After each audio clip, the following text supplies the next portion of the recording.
हरे कृष्ण कृष्ण कृष्ण हरे हरे. पुंडरी गोरला श्री ज्ञानदेव श्री सद्गुरु ज्ञानेश्वर स्वामी स्वरूपानंद महाराज.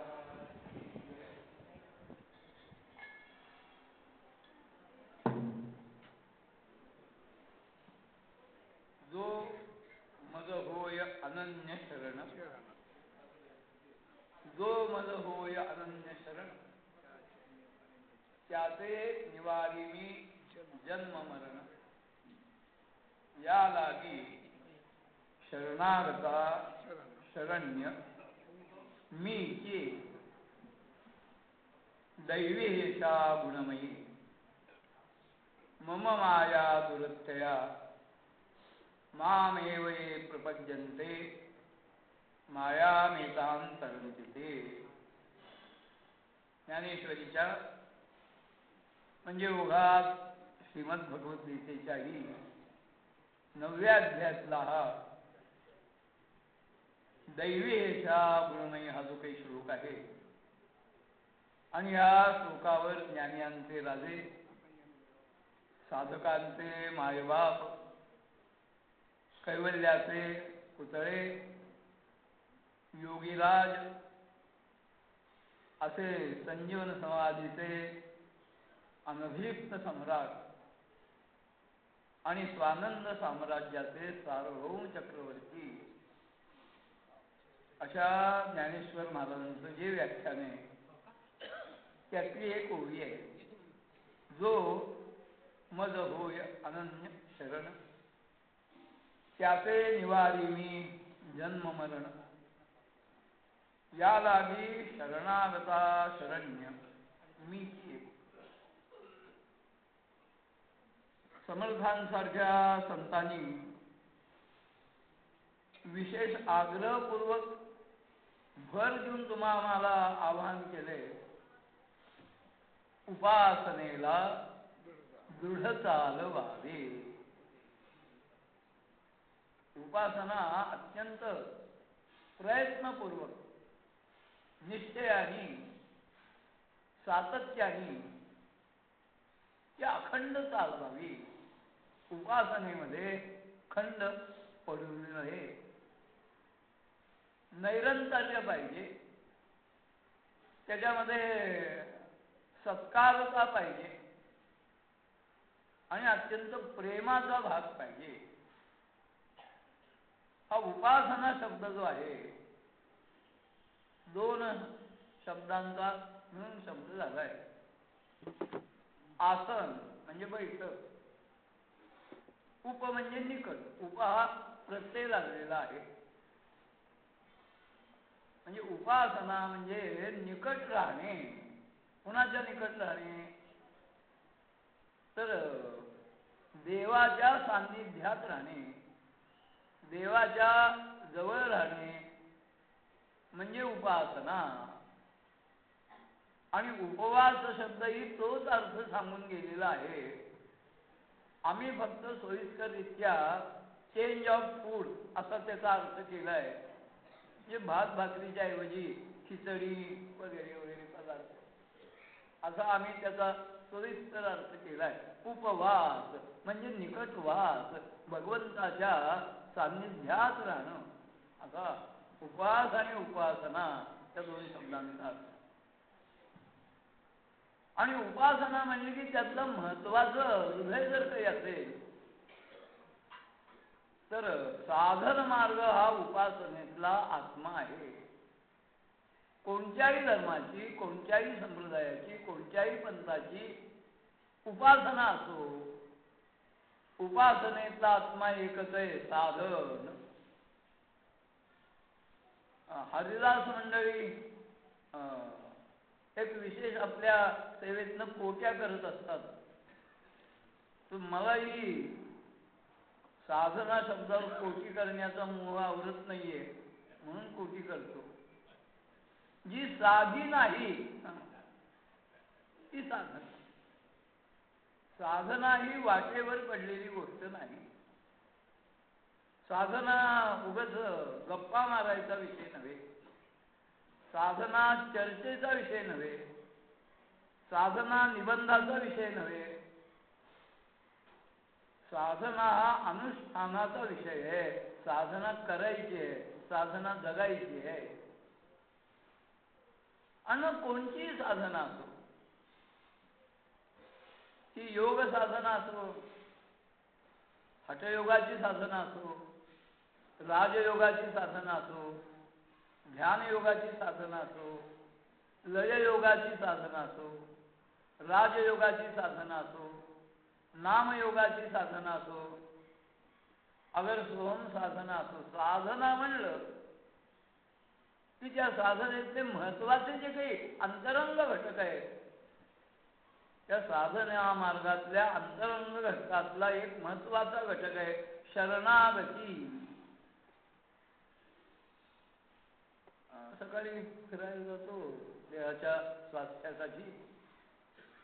मला वाटतं इथं गणपती मंदिरावर कुठेतरी एक मोठा बोर्ड आहे. स्वामी म्हणे व्हावा ईश्वरी विश्वास, संतांचा सहवास सोडू नये. कुणावर तरी विश्वास ठेवण्यापेक्षा विश्वासाचं स्थान, श्रद्धेचं स्थान, प्रेमाचं स्थान, भक्तीचं स्थान जर भगवंत असेल, ईश्वर असेल, तर जीवनामध्ये ते सर्वाधिक फलदायी ठरणार आहे. ईश्वरनिष्ठा, ईश्वरनिष्ठता. ईश्वरनिष्ठेची काही बाह्य लक्षणं आहेत आणि ईश्वरनिष्ठेची काही अंतरंग लक्षणं आहेत. वारकरी म्हणलं की वारकऱ्याची काही बाह्य लक्षणं आहेत, काही अंतरलक्षणं आहेत. गोपी चंदन उठी तुळशीच्या माळा हार मेघली गारे, बाह्य लक्षण आहे. रुपयावराचं गोपीचंदन आणलं तर 6 महिने सहज जाईल, रोज लावलं तर. 2-5 रुपयाचं बुक्का आणलं वर्षभर जाईल. बुक्का लावू नये, तुळशी माळ घालू नये असं मी म्हणणं शक्यच नाही. पण नुसती तुळशी माळ गळ्यात घालून आणि कपाळी बुक्का लावून गोपीचंद मुद्रा लावून वारकरी होत नाही, बाह्य लक्षण आहे. ज्ञानेश्वर महाराजांनी वारकऱ्याची अंतरंग लक्षणं सांगितली. काया वाचा मने जीवे सर्वस्वे उदार बाप रखमा देवरू विठ्ठलाचा वारीकर. तो वारकरी की जो काया वाचा मनोभावे सर्वतः त्यांनी भगवंताला समर्पित करून घेतलेलं आहे. मग भली त्याच्या गळ्यात तुळशीची माळ असो अगर नसो, पण तो खरा वारकरी आहे. बाह्य लक्षणाचा वारकरी काही उपयोगाचा नाही, अंतरंग लक्षणाचा वारकरी समाजाचं कल्याण करण्यासाठी उपयोगी पडेल. ज्ञानोबाराय, तुकोबाराय, नामदेवराय, नाथ महाराज, सावतामाळी ही सगळी मंडळी बाह्य लक्षणाची वारकरी नव्हती, अंतरंग लक्षणाची वारकरी. तसं ईश्वर निष्ठेची बाह्य लक्षणं काय आहेत? आपण अगदीच वेगळ्या अर्थाने शब्द वापरतो, तसा त्याचा अर्थ नाहीये. आपल्या सगुण उपासनेतले, सगुण पूजेतले जे देव आहेत, ते देवपुरी संपुष्ट नावाच्या मोदकाच्या आकाराच्या पात्रात असत प्रवासामध्ये. ते संपुष्ट वेताने विणलेल्या एका आणि कडीकोंडा असलेल्या आणि पेटीत असायचे, त्याला समूली म्हणतात. आणि त्याच्यावर सगळी पूजा उपकरणी, या सगळ्याला एकच शब्द आहे, गबाळ. हल्ली ते आपल्या जवळच्या ओझ्याला का आणि काय गबाळ आहे म्हणून किंवा एखाद्याला आपण गबाळ ग्रंथी कारभार असेल तरी म्हणतो काय गबाळ आहे. पण गबाळ शब्दाचा अर्थ आहे ही सगळी आणि जिन्सा जवळ असणं म्हणजे गबाळ. असं गबाळ जवळ आहे. षोडशोपचारे पूजा करतायत, करू नये असं अजिबात नाही.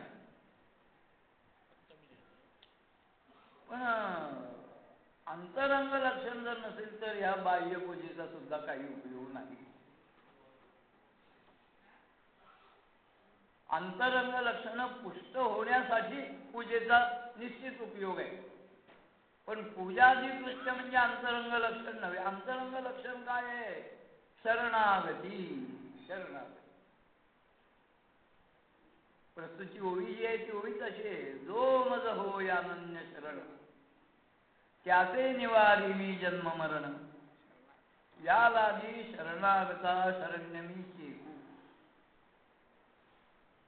स्वामींच्या अंगी जे विविध जीवन पैलू होते त्याचा एक महत्वाचा, अत्यंत महत्वाचा जीवन पैलू त्यांनी आपल्या परमार्थाचं प्रदर्शन केलं नाही आणि म्हणूनच ते दर्शनाला प्राप्त झाले आणि दर्शनीय झाले. परमार्थ ही प्रदर्शन करण्याची गोष्ट नव्हे, ही दर्शन अनुभवण्याची गोष्ट. त्यांनी सगुण पूजेचा कुठे उच्छेद नाही केला. मग त्याला सांगतो जयंता जवळच आहे, देसायांच्या घरामध्ये अनेक वर्ष असताना स्वामींच्या नित्य जीवन क्रमातलं एक आणि देवतांचं पूजन हा त्यांच्या जीवनातला महत्वाचा भाग होता. अत्यंत प्रेमाने आस्थेने करत होते. पण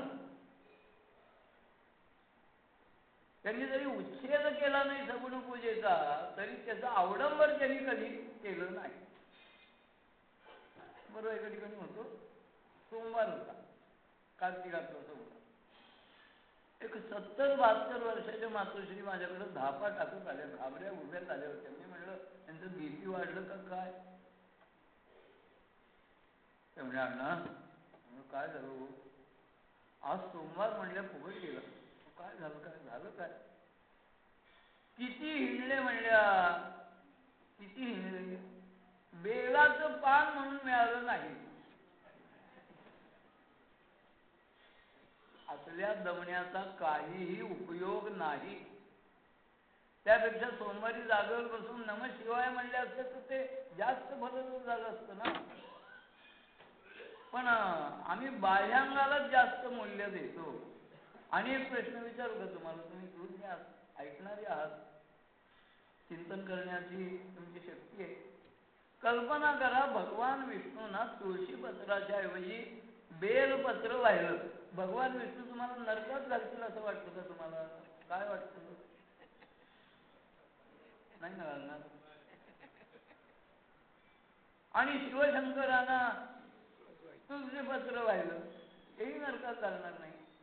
अरे भगवान सांगतात, पत्रम पुष्पम फलम तोयम यो मे भक्त्या प्रयच्छति तदम भक्त्युपरतम असणामी प्रयतात्मनः. पण भगवंताचं जिथं ऐकायला तयार नाही तिथं संतांचं कोण ऐकतो? आणि भगवंत आणि संत यांचं ऐकत नाही तर अण्णाला कोण हिंदवतो? साधा विचार आहे. अंतरंग साधना, अंतरंग, आणि त्यातली अंतरंग साधना आहे शरणागती. ज्या गीतेमध्ये 9व्या अध्यायातला हा श्लोक आहे, त्या गीता ग्रंथाचं शास्त्रीय दृष्ट्या जर परीक्षण करायचं असेल तर शास्त्रकारांनी कोणत्याही ग्रंथाचं तात्पर्य शोधून काढण्यासाठी 6 कसोट्या सांगितलेल्या आहेत. त्याला शास्त्रीय भाषेमध्ये लिंग असं म्हणतात. षड्लिंग कसोट्या. कोणकोणत्या कसोट्या आहेत? उपक्रम उपसंहार 1, अभ्यास 2, अपूर्वता 3, फल 4, अर्थवाद 5 आणि उपपत्ती 6. अशा या 6 कसोट्या आहेत. उपक्रम उपसंहार, अभ्यास, अपूर्वता, फलम, अर्थवाद, उपपत्ती इति षड्लिंगा. या 6 कसोट्यातल्या महत्वाच्या कसोट्या आहेत उपक्रम, उपसंहार आणि अभ्यास. गीता ग्रंथाचा उपक्रम जर पाहिला तर कालच आपला विषय झाला, पुन्हा तिकडे जायचं कारण नाही. जोपर्यंत अर्जुनाने अनन्य भावानी भगवान श्रीकृष्णांना शरणागती स्वीकारली नाही तोपर्यंत भगवंतांनी त्याला काहीही सांगितलं नाही. कार्पण्य दोषो स्वभाव पृच्छामि त्वां धर्म सम्मूढचेता यश्रेयः तन्निश्चितं ब्रूहि तन्मे शिष्यस्तेहम चाभिमाम त्वाम प्रपन्नम. शरणागती.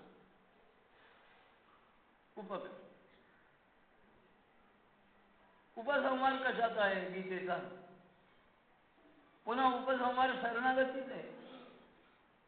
तमेव शरणं गच्छ सर्वभावेन भारत तत्प्रसादात् पराम शांती स्थानं प्राप्स्यसि शाश्वतम.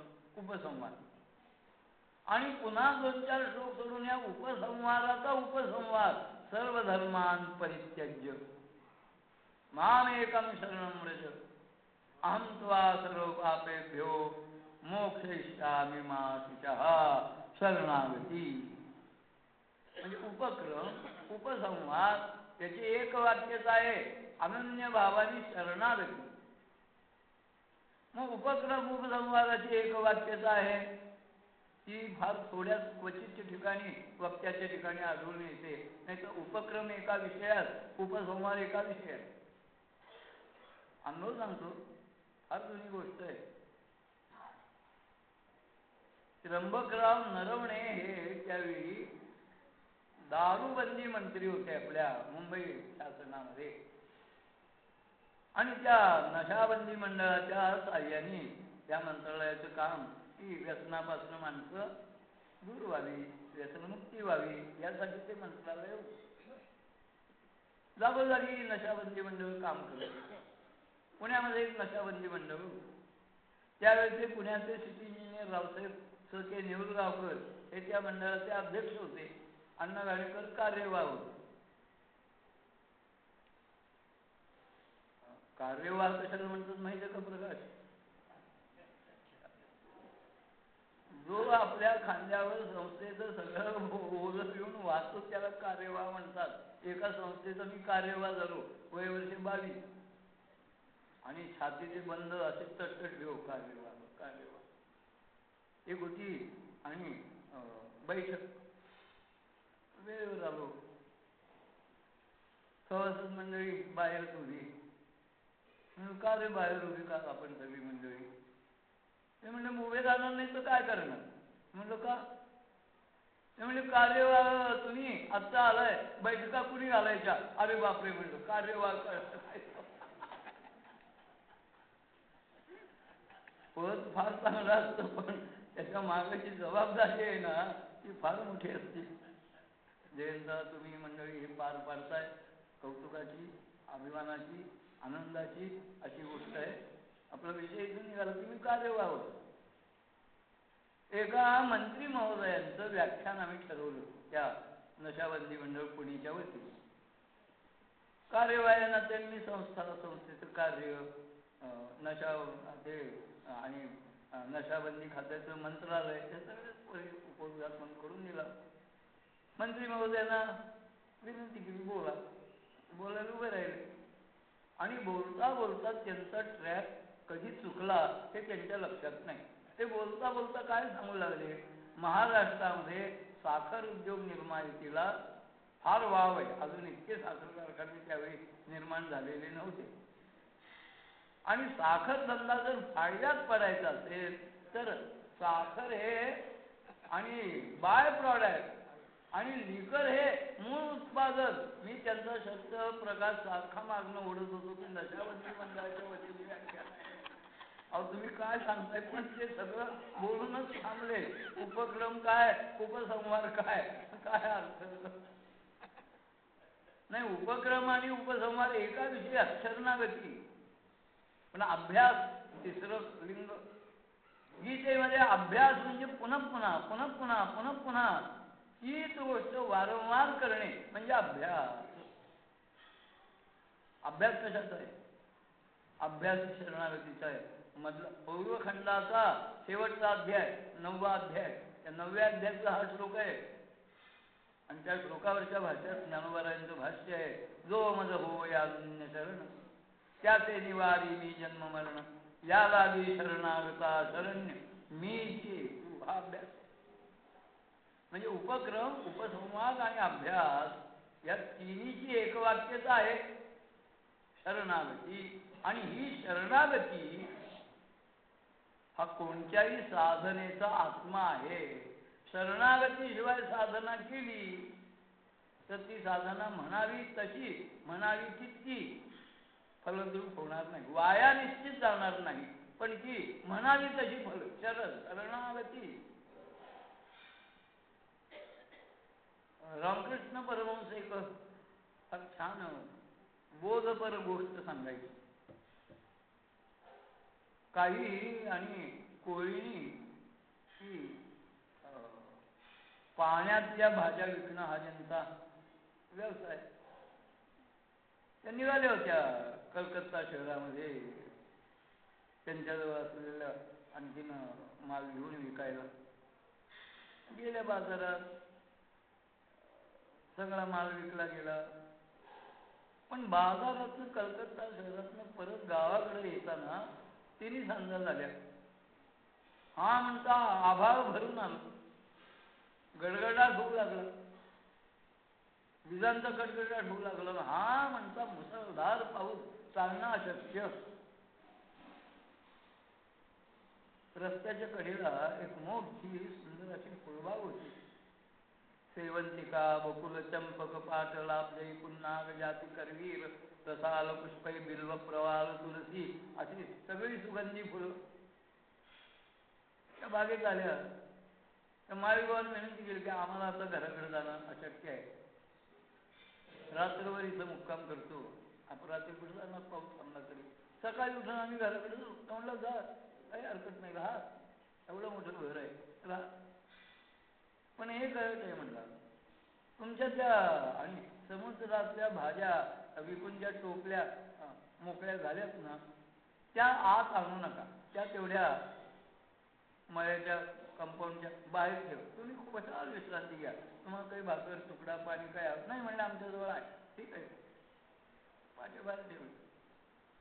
तर दुसऱ्या दिवशी बाजारात नेण्यासाठी फुलांचे ढीकच्या ढीक सुगंधी फुलांचे घातले होते त्यांनी, उद्या बाजारात पाठवायचे. त्यांनी जवळ काय भाकरी तुकडा होता तो खाल्ला. त्या कोणाही एका कोळणीला झोप येईना.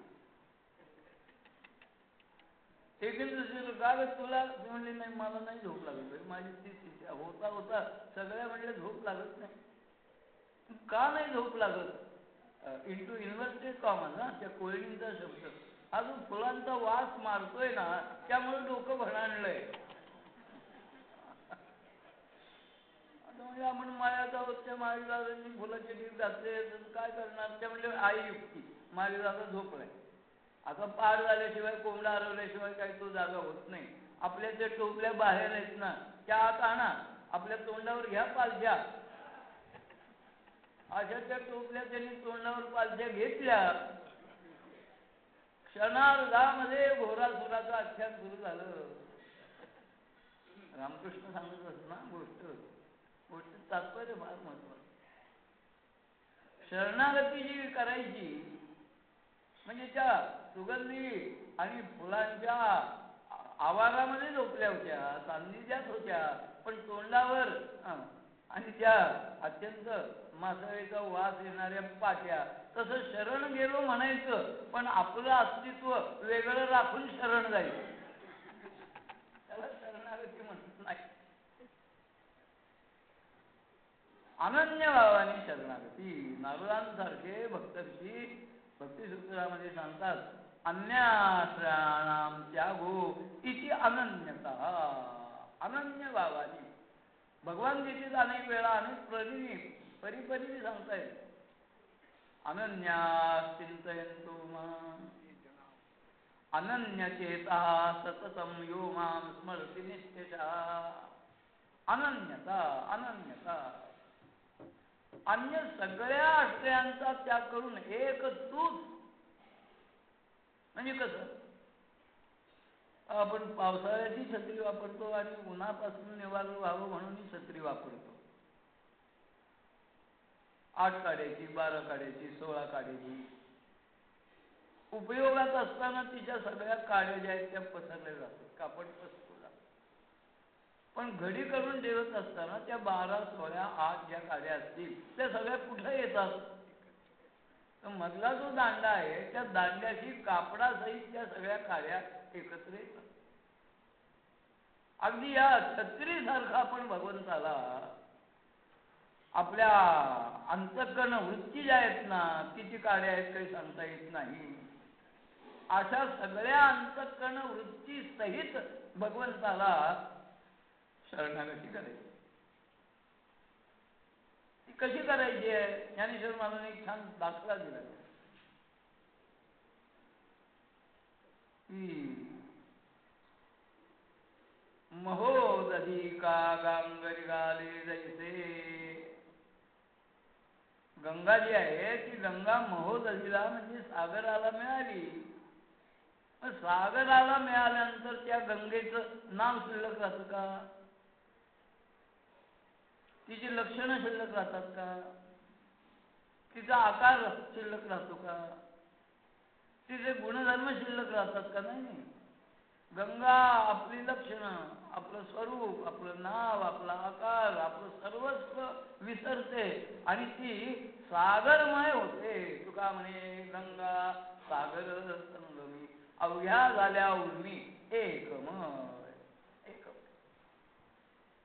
तसं ही जीवरूप गंगा जी आहे ती जीवरूप गंगा शिवसागराशी एकरूप झाली पाहिजे म्हणजे शरणागती. आणि असं अनन्य भावाने शरण या असं भगवंतांचा आग्रह. घटकाभर हा भगवंतांचा आग्रह बाजूला ठेवा. लौकिक व्यावहारिक जीवनामध्ये जरी विचार केला तरी कधी ना कधी कुणाला ना कुणाला कुठं ना कुठं कशा ना कशा करता शरणागती करावीच लागते. मराठी तर म्हणे अडला नारायण शरणागती सांगायची या म्हणीतनं.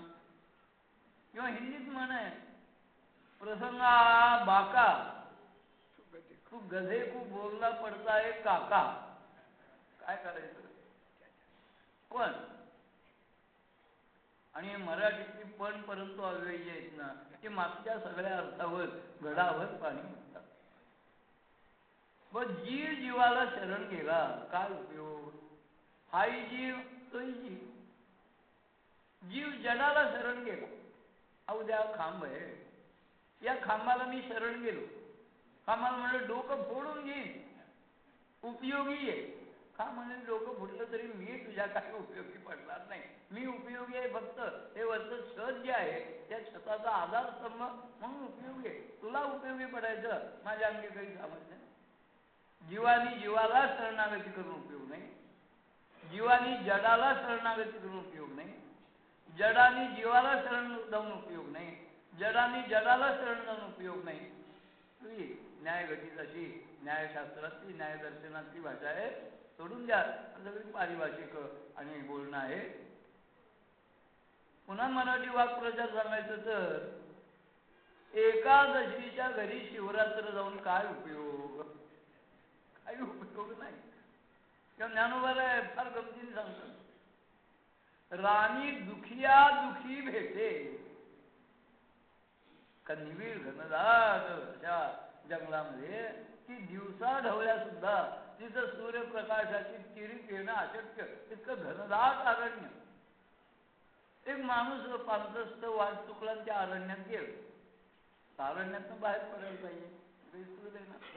2-3 दिवस झाले पोटात अन्न नाही पाणी नाही पण पावला पुढे पाऊल टाकायला पाहिजे त्याशिवाय बाहेर कसा पडला. असा तो कसा बसा पावलं ओढत जीव खाऊन चालला होता. त्यांना समोर एक मनुष्य म्हणलं बरं झालं याच्याजवळ निदान काहीतरी गोडवर पाणी 2 दिवसाची शिळी का असते ना भाकरी काहीतरी असेल. दोघं आले अरे वा तुझ्याजवळ काही पाणी भाकरी? म्हणलं नाही. तुला पाहिलं मी तेच म्हणत होतो की ह्याच्याजवळ काही असेल. तो म्हणला मी 3 दिवसाचा उपाशी आहे. तो म्हणला मी गेले 5 दिवस असाच भटकतोय. काय कोण कुणाला उपयोग? राणी दुखिया दुखी भेटी उपयोग नाही. तसं जीवानी कुणाला तरी शरणागती करून उपयोग नाही. जीवानी भगवंताला ईश्वराला शरणागती करायला पाहिजे. भगवानी सांगतायत की जो मज हो या अनन्य शरण. किंवा 10व्या अध्यायात सांगितलं तम एव शरणम गच्छ. कोणतमेव ईश्वर सर्वभूतानां हृदयेषु तिष्ठति भ्रामयन् सर्वभूतानि यंत्रारूढानि माया तमेव शरणम गच्छ. त्या एकाला तरकट मानून काय भगवंतरी अहंकार नाही भरलेला मलाच एकट्याला शरण्या म्हणतो. खरंच आहे म्हणतोय, खरं आहे. पण खरंच आहे त्याच्याशिवाय अन्य कुणाला शरणागती करून काही उपयोग नाही. तुकोबाराय सांगतात देवाला तुझं विना कोणा शरण जाऊ नारायणा. नारायणा तुझ्याशिवाय अन्य कुणाला शरण जावं. भगवान म्हणजे काय थोडी माणसं आहेत का. झालं त्यानं कुणाला तरी शरण. ऐसा न देखे मी कोणी दुजाती ही त्रिभुवनी. तुझ्यासारखा या त्रिभुवनामध्ये त्रैलोक्यामध्ये मी अन्य कोणी तुझ्यापेक्षा श्रेष्ठ तर नाही पण तुझ्या तोला मोलाचा सुद्धा कोणी नाही. पण मी पाहून दाबलोय असं नाही. आले मी शास्त्रांचाही मागोवा धंदा वेचला. पाहिली पुराणे धांडोली दर्शने निषडशास्त्र पाहिली 4 वेद पाहिले 18 पुराण पाहिली. पण तुला सोडून अन्या कुणाला शरणागती करावी असं कोणी सांगत नाही. म्हणा हो आणि शरण जावे. तुला शरण केलं मग असंच अनन्य भावाने त्याला शरणागती केली. तो काय करतो. त्याचे निवारी मी जन्म मरण. मी अनन्य भावाने शरण आलेला आहे शरणागत आहे. त्या शरणागताला जन्म मरणाच्या फेऱ्यातनं मोकळा करतो. त्याचे निवारी मी जन्म. याच आणि श्लोकावरच्या पुढच्या ज्या ओव्या आहेत त्यात ते हे सांगतात की येथे एकची लीला तरले जे सर्व भावे मज भजले तया ऐलीच थडी सरले माया जा. जन्म मरणातनं मी त्याला मोकळं करतो. पण जन्म मरणातलं कशाला मोकळं व्हावं. जन्म मरण येत राहिलं तर कुठं बिघडलं. तरकट माणसं असतात त्यांना काही करायचं नसतं. नुसतं तर्काधारे प्रश्नावर प्रश्न प्रश्नावर प्रश्न प्रश्नावर प्रश्न. म्हणजे भगवंतानी त्याच्या चरित्रामध्ये लीला करत असताना एक शंखासूर मारला. पण तुमच्या आमच्या सर्वांच्या ठिकाणी जे शंखासूर आहेत ना ते काही भगवंत अजून मारू शकत नाही. अहो का किती शंका किती शंका किती शंका. असं आलं जन्म मरण तर काय बिघडलं. याच्या दुसऱ्या एका अंगाचा विचार करणं अत्यंत महत्वाचं आहे. खरंच जन्म मरण आलं तर काही बिघडत नाही. तुकोबाराय सांगताय आम्हा भय चिंता नाही झाक जन्म मरण काही एक झाला इहलोकी परलोक आले सकळे वैकुंठ उपजोन्या पुढती येऊ जन्म जन्मांतरे घेईन मी जन्म. म्हणजे यांना जन्म मरणाची भीती. जन्म मरण काय आहे. भगवत पूज्याला श्रीमद आद्य शंकराचार्यांनी जन्म मरणाची व्याख्या केली. पुनरपि जननम पुनरपि मरणम पुनरपि जननी जठरे शयनम इह संसारे. जन्माला येणं मृत्यू पावणं जन्माला येणं मृत्यू पावणं जन्माला येणं मृत्यू पावणं याचं नाव संसार. आपण चांगली मंडळी आहात. अण्णांच्या बोलण्याचा विपर्यास करणार नाही असा मला 1,00,000% विश्वास आहे. एक लक्षात घ्या विचार जो आहे ना त्या विचाराला डेड एंड नाही. आपल्या भारतामध्ये आणि रेल्वेचं जे जाळं पसरलंय खूपच आहे. आपल्या भारतवर्षाच्या प्रगतीच्या मानाने ते खूप आहे. पण तुम्ही जर तर काय म्हणतात तो त्याला, गोरी बंदरला काय म्हणतात आता, हा CST, हा हा. मग तिथं जर गेलात ना, किंवा चर्चगेटला गेलात किंवा बॉम्बे सेंट्रलला गेलात, तर रुळाच्या डाव्या उजव्या अंगाला तर प्लॅटफॉर्म आहेतच, पण इंजिन तिथं जाऊन थांबतं त्याच्या पुढे एक प्रचंड मोठा प्लॅटफॉर्म आहे, तिथं रूळ संपले. हे रूळ जसे संपतात तसं विचार हा संपत नाही. विचार हा चालूच असतो, विचार चालूच असतो. भूक कधी संपली आहे का हो? पण स्वामी सही करताना बोलली आत्मतृप्त.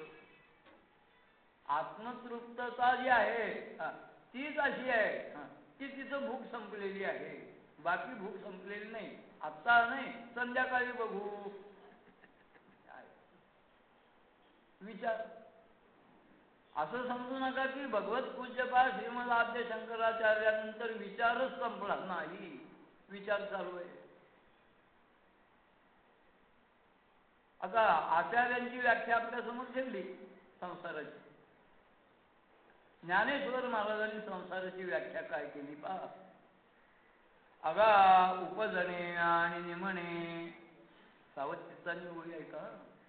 अगा उपजणे आणि निमणे हे सातचीच एका मानणे, तो जीव लोकू म्हणे की संसार. पुनरपि जननम पुनरपि मरणम पुनरपि जननी जठरे शयनम ह्या आचार्यांच्या व्याख्यापेक्षा ज्ञानेश्वर महाराजांनी केलेली व्याख्या ही कितीतरी मॉडिफाय आहे का नाही, कितीतरी ॲडव्हान्स. काय ॲडव्हान्स आहे, काय प्रगत आहे. आचार्य एवढंच म्हणून थांबलेत की जन्माला येणं मरण, जन्माला येणं मरण, जन्माला येणं म्हणजे संसार. तुकोबारायांनी त्याच्यात आणि भर घातली आहे. हे सातचीच एका मानणे.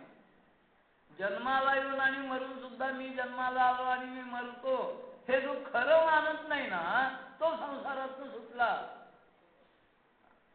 मग जन्म मरण हा संसार नव्हे, जन्म मरण खरं वाटणं हा संसार. ही ज्ञानराजांची कॉन्ट्रीब्युशन आहे आचार्यांच्या व्याख्येमध्ये. जन्म मरण कुणाला, जन्मणे आणि निमणे, जन्माला येणं आणि मरणं हा स्वभाव कुणाचा आहे, तर तो देहाचा आहे. आत्मारामाशी जन्मण्याचा मरण्याचा काही संबंध नाही. तुकोबाराय सांगतात की देश वेश नोहे माझा, सहज फिरत आलो.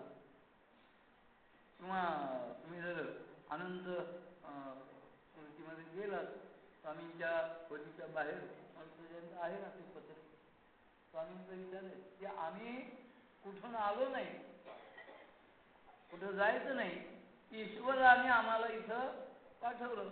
पुन्हा त्याची इच्छा झाली तर तो म्हणेल तिथं आम्ही जाऊ. अशा आशयाचं एक त्यांचं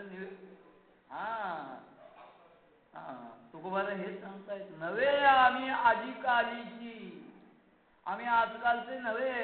मग आम्ही कसे आहोत, आम्ही बहुत पुरातन, बहुत पुरातन, बहुत पुरातन. किती पुरातन, इसवी सन पूर्व किती सांगता येत नाही असे आम्ही चैतन्य स्वरूप आहोत. आम्ही ब्रह्म आहोत. येणं जाणं नाही त्याला. येणे न घडे रे, जाणे न घडे रे, म्हणून कर्माकर्म आघावे खुंटणे रे. हा जो भाव आहे त्या दृष्टीने पाहताना जन्माला आलं तरी काही प्रश्न नाही, मेलो तर त्याहून काही प्रश्न नाही. का, शरीर आहे पडणार. देवा काळाचे धन कुबेराचे हे मनुष्याचे काय आहे, जाणार तो. नाशिवंत देव जाणार. पण मौज अशी आहे, जगात 8 आश्चर्य असं म्हणतात. अध्यात्मातलं एक 9 आश्चर्य. आपल्या शरीराला किती छिद्र आहेत काय मोजता येतील का. पण असल्या इतक्या छिद्र असलेल्या शरीरातनं आत्माराम गळून जात नाही. हे केवढं नवल आहे, सर्वात मोठं नवल आहे. अविनाशी आहे. विनाशी देहामध्ये अविनाशी वस्तू आहे. आमच्या गुरुवर्यांचे गुरुवर्य स्वानंद सुखनिवासी विष्णुवा जोग महाराज सांगायचे, वचने किम दलित होता, 10-5 लाख रुपयाची नोट आहे, 10-5 लाख रुपयाची. पण योगायोगाने ती नट ठेवायला चांदीची रवी तर नाहीच नाही, पत्र्याची सुद्धा नाही. मग कशा ठेवली आहे? एका जुनाट आणि चिंधीमध्ये. जोपर्यंत चिंधीत नथ आहे तोपर्यंत त्या चिंधीला मूल्य आहे. नथीसाठी चिंधी सांभाळायला पाहिजे. तसा आत्माराम नथीसारखा आहे आणि देह चिंधीसारखा आहे. आत्मारामासाठी देहाचं कौतुक करायचं नाही, पण देह सांभाळायला पाहिजे तर परमार्थ होईल. आयुष्याच्या या साधने सच्चिदानंद पदवी घेणे तेवढा अधिकार नारायणे कृपावलोकने दिला. धर्मशास्त्र अध्यात्मशास्त्र सांगत नाही सर्दी झाली, पडसं झालं, खोकला झाला, ताप आला, औषध करू नका, तेवी तेवी पडणारच आहे असं अध्यात्म सांगत नाही. उपचार करा. आज जे नव्या पुलाजवळ सूर्या नावाचं हॉस्पिटल आहे, ते पूर्वी त्यावेळेचे हार्ट स्पेशालिस्ट डॉक्टर नका घालतोय यांचा दवाखाना होता. ते मामांचे परम स्नेह होते. मामा नाही म्हणायची की मामा आम्ही डॉक्टर मंडळी आयुष्याला रोग्याला वाचवू शकत नाही. मग अद्ययावत ज्या काही उपलब्ध औषधी आहेत बाजारात, उत्तंत अत्यंत ज्याला लाईव्ह ड्रग्ज म्हणतात, त्या उपलब्ध आहेत. आम्ही त्याची योजना करतो आणि त्याचे हाल जे आहे, त्याच्या व्यथा ज्या आहेत ना त्या कमी करतो. त्याला आम्ही जीवदान देऊ शकत नाही आणि पुढे ते वाक्य पूर्ण करायचे. आम्ही जर त्याला मरू देत नसतो तर आम्ही का मरतो स्वतः? डॉक्टरांचं नका दाखवल्यासारख्या डॉक्टरांचं स्टेटमेंट याला मूल्य आहे. तू जाणार आहे, पडणार आहे, पण पडणार आहे म्हणून उपचारच करायचे नाही असं अध्यात्मशास्त्र सांगत नाही, धर्मशास्त्र सांगत नाही. त्याला सांभाळच पाहिजे. जसं नथीसाठी चिंधी सांभाळायची आहे तसा आत्माराम अनुभवाला येण्यासाठी देह येण्याची शरीरे शरीरा येणे सरे किंवा झाले शिरा पडे ते चांगलं राखलं पाहिजे. जाईल पडे. मग का जन्म मरण नको म्हणतात? मी त्याला सोडवतो म्हणतात भगवान. का? तुकोबारांची 12 अभंग आहे. त्याचं पहिलाच अभंग असा आहे, त्याचं पहिलं चरण असं आहे, जन्माचे ते मूळ पाहिले शोधून दुःखाची कारण जन्म घ्यावा.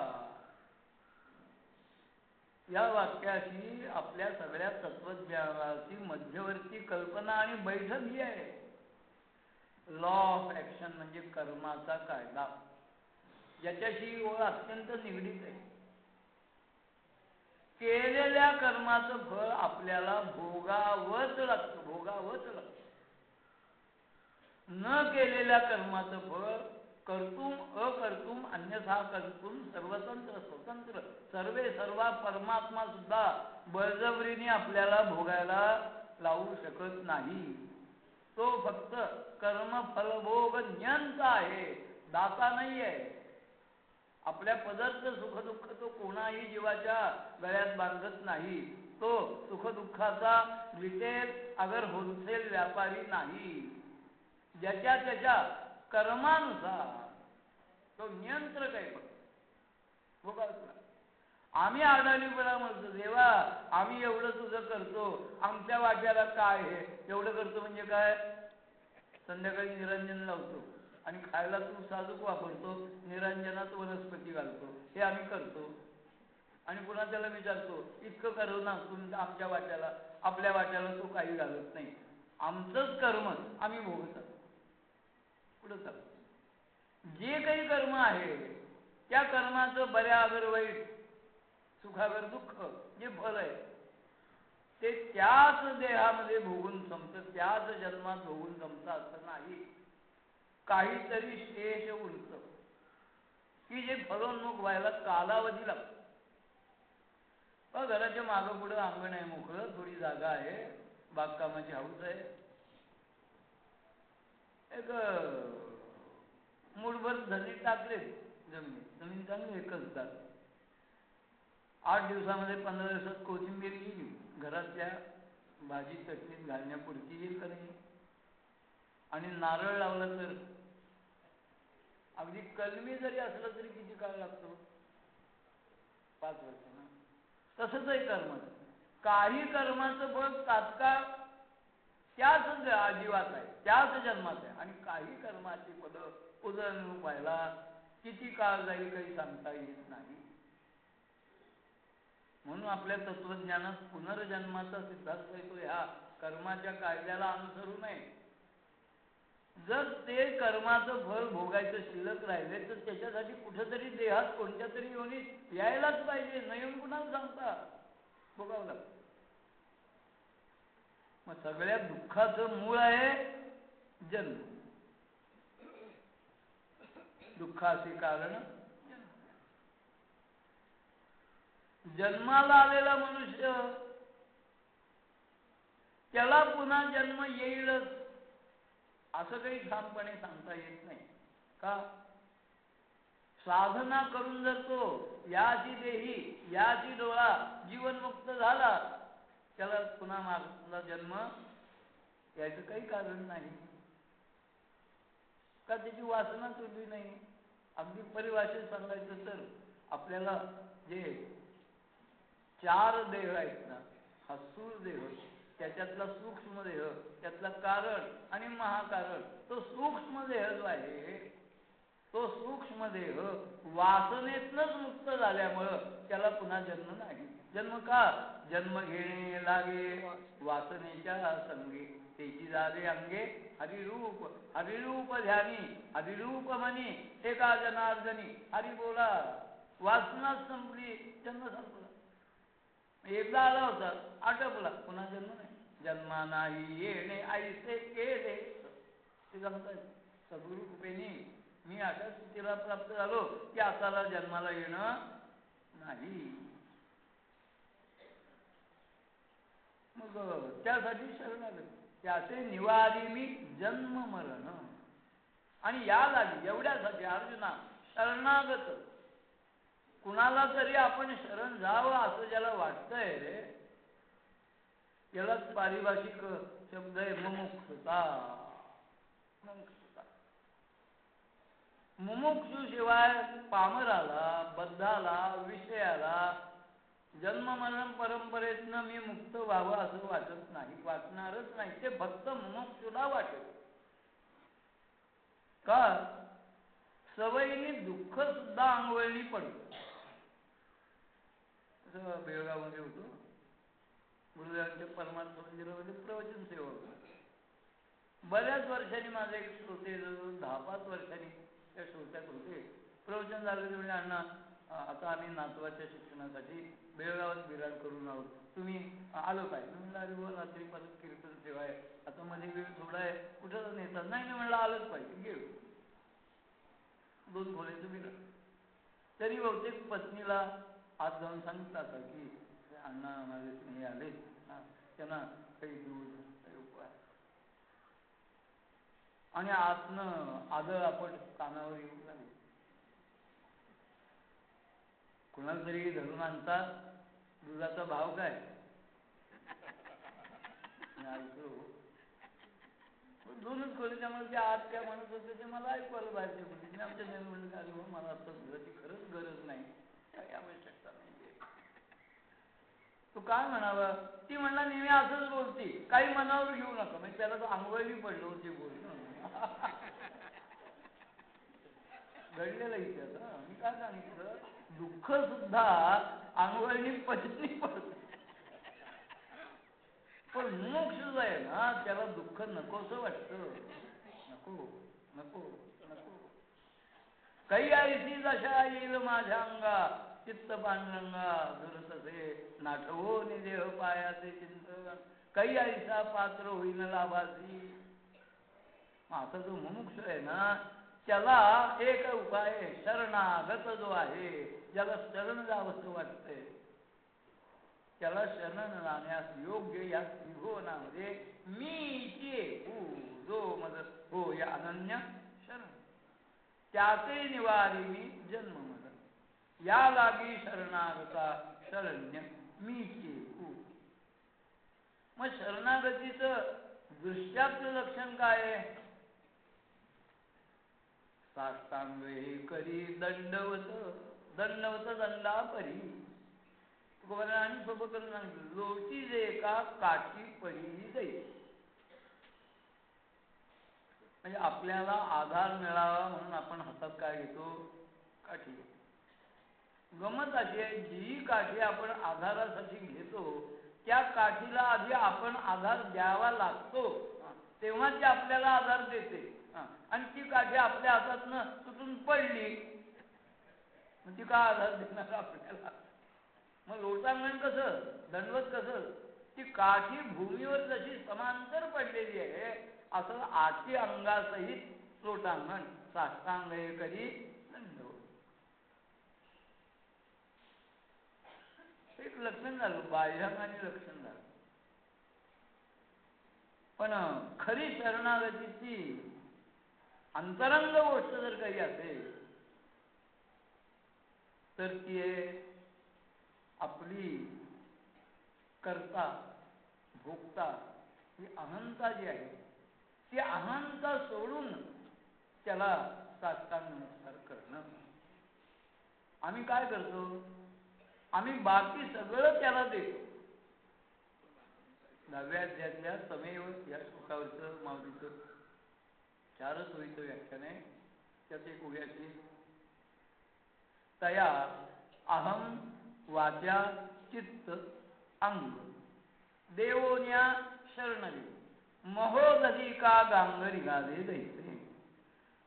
अर्जुना तो हृदयस्थ परमात्मा जो आहे ना त्याला तू काय काय दिलं पाहिजे? शरणागतीसाठी अहम दिला पाहिजे, वाचा दिली पाहिजे, चित्त दिलं पाहिजे आणि अंग म्हणजे शरीर दिलं पाहिजे. आम्ही वाचा चित्त अंग हे एक वेळ देऊ पण अहम देणार नाही. मग काय उपयोग? पुण्यात माझे एक स्नेह होते, अत्यंत गरिबीतनं वर आले. घरोघरी वर्तमानपत्र टाकण्यापासून तर त्यांनी आपल्या स्वपराक्रमाने हुशारीने कष्ट करून त्यांनी डेक्कन जिमखान्यासारख्या भागामध्ये आणि काका हलवायांचं जे मिठाईचं दुकान आहे त्याला लागून इस्टेट केली. आज त्या इस्टेटीची किंमत अनेक कोट्यावधी रुपयात करायला पाहिजे. 2 मुलांचा बाप, मुलं मोठी झाली, कर्तृत्वान निघाली. मग मला एकदा म्हणजे अण्णा की गिरायकाची आवड बदललेली आहे, मार्केटिंग हे वेगळं शास्त्र आहे, त्याचा आमचा अभ्यास आहे, नवीन काहीतरी करायला पाहिजे तर धंदा शिकेल. बाबा ऐकत नाही. सांगितलं म्हणलं तुला मध्ये घातलोय, म्हणलं रागवू नको पण मुलं तुझी कर्तृत्व नाही सोपव ना त्यांच्या हाती. उद्यापासून फॅक्टरी फिरकणार नाही म्हणे. डोक्यात राग घालू नको पण मुलांना करू दे ना. पुन्हा 3 आठवडे महिन्याने मुलं भेटली. म्हणलं काय तुमच्या मनासारखं झालं ना? म्हणलं कशाचं काय? काय झालं? म्हणलं बाबांनी फॅक्टरी द्यायचं सोडून दिलं. मग आता काय कारण काय करणार? म्हणलं का? मग म्हणलं तिजोरीच्या किल्ल्या त्यांच्याच जवळ आहेत, आम्ही काय करणार? एक वेळ तिजोरी बाबाजवळ राहिली तरी काही हरकत नाही, किल्ल्या मुलांच्या हातात पाहिजेत ना. तसं आम्ही त्याला वाचा देऊ, चित्त देऊ, अंग देऊ पण अहम न देता हे बाकी सगळं देऊन काही उपयोग नाही. एक गोकुळातला सुंदर प्रसंग सांगून आपण इथं थांबू. हा कृष्ण कन्हैया एक दिवस एका गोपीच्या घरी गेला. तिला परमानंद तिच्या हृदयाचा आनंद मावे ना हो. बोलून यायची म्हणजे आपणहून आला ते नाही, मला भूक लागली जेवायला. बस तिने सुंदर रंगीत पाठ मांडला, ताटाखाली पाठ, मागे टेकायला पाठ, सुंदर रांगोळी घातली वाढलं त्याला, जेवला. पुरे म्हणे ना, स्वयंपाक संपला. हा काही उठायची लक्षणं नाही. फराळाचे जिन्नस जेवते. मला वाटतं निर्लेप हा शब्द कळेल का? फक्त तव्यापुरताच कळतो. म्हणजे आमच्या वेळी निर्लेप संध्याकाळचे आणि भोजनाचे जे पदार्थ ते निर्लेप असायचे. आता तवा निर्लेप आहे. बस का? तर ते फराळाचे जिन्नस वाढले. बाबा पोट भरलं म्हणत फळावर वाढली. म्हणे कृष्णा, तू आज माझं सत्व बघायला आलास का? आता तुला वाढण्यासारखं काही नाही. कृष्ण म्हणला तसं नाही आहे, पण तू वाढत नाही. अर्जुन म्हणजे तू बघ घरात खरंच पानात वाढण्यासारखं काय आहे म्हणलं. ती म्हणजे मग तू सांग मी वाढते. नाही वाढलं तर मला दोष दे, पण मला नाही कळत तुला असं काय वाढण्यासारखं आहे. तो म्हणलं तू सगळं वाढलं. स्वयंपाक मी खाल्ला, फळाचे पदार्थ खाल्ले, फळ फळावर खाल्ली, सगळं कर. मी नाकाबूल कसं करेल? पण अजून तुझा मीपणा मला वाढला नाही. आणि तिने एवढं म्हणल्यानंतर आपला मीपणा त्यांनी कृष्णार्पण केला. दुसऱ्या दिवशी ती आपल्या सखीला सांगते की अगं काय कालचं नवं कृष्ण आपण घरी आला आणि काय केलं त्यांनी? माझे मीपणाचा करोनी फराळ, ऐसा भुकारू आनंदाचा बार. त्यांनी माझा आणि मीपणाच खाल्ला. तसं आम्ही देवाला सगळं देऊ एक वेळ, मीपणा शिल्लक ठेवून. भगवान सांगतात बाकी दिलं नाही तरी चालेल, प्रथम जर द्यायचं असेल मीपणा या. जो मज हो अनन्य शरण, त्याचे निवारी मी जन्म मरण. या लागी शरणागता शरण्य मीची हेतू. कोणतीही साधना असो, ती साधना यथार्थ होण्यासाठी ती अनन्य भावाची शरणागती ही अत्यंत महत्वाची आहे. असा स्वामींचा आपल्याला आग्रहपूर्वक निरोप आहे. शरणागती सहित साधना. पुंडरीक वरदा श्री ज्ञानदेव सद्गुरु ज्ञानेश्वर स्वामी स्वरूपानंद. विठ्ठल विठ्ठल विठ्ठल विठ्ठल विठ्ठल विठ्ठल विठ्ठल विठ्ठल. पुंडरीक वरदा श्री ज्ञानदेव सद्गुरु ज्ञानेश्वर महाराज की जय.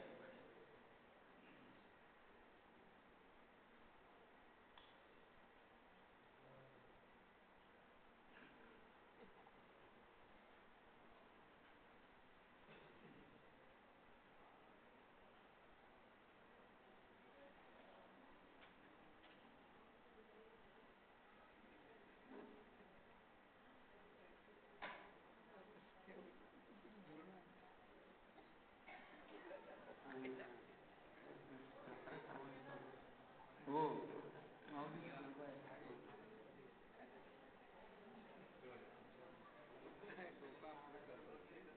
आत्मचिंतन भाग 2. हा अनेक प्रेमाची सूचना. आज 40 वर्ष या ठिकाणी फाल्गुन मासामध्ये शेवटच्या आठवड्यात ग्रंथराज ज्ञानेश्वरीचा सामुदायिक वादयज्ञ होतो.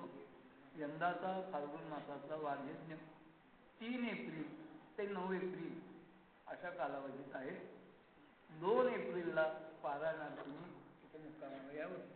9 एप्रिलला दुपारी ग्रंथसिद्धी सोहळा पूर्ण होऊन प्रसाद होऊन तुम्ही पाडवा 11ला आहे आपल्या घरी, पाडव्याच्या आदल्या दिवशी जाऊ शकता.